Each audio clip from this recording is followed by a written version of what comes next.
Hello viewers, চলুন দেখা যাক কিভাবে আমরা খুব সহজেই কম্পিউটারের শাটডাউন বাটন ডেস্কটপে তৈরি করতে পারি।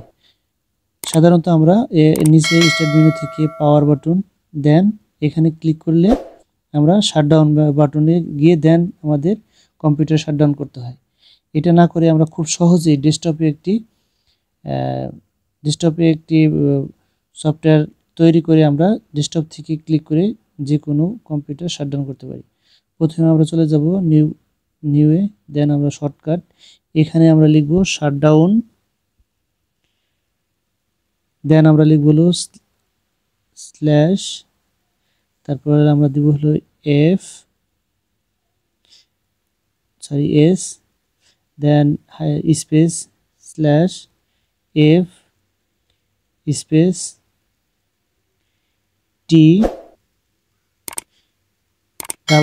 স্পেস 00, দেন আমরা নেক্সট দেব। নেক্সট দেওয়ার পরে এখানে আমরা শাটডাউন লিখব, শাটডাউন, দেন ফিনিশ। দেখতে পাচ্ছেন যে আমাদের শাটডাউন বাটন ক্রিয়েট হয়ে গিয়েছে। এখন আমরা কি করব, এখানে ডান বাটন ক্লিক করব, সিলেক্ট করার পরে দেন আমরা প্রপার্টিসে চলে যাব। প্রপার্টিসে যাওয়ার পর এখানে চেঞ্জ আইকনে গিয়ে আমরা ওকে দেব, ওকে সিলেক্ট করব। দেন আমরা শাটডাউন এর জন্য সাধারণত শাটডাউনের এরকম পাওয়ার বাটনের মতো হয়, সেক্ষেত্রে আমরা ওটা সিলেক্ট করে ওকে দেব, দেন অ্যাপ্লাই, দেন ওকে।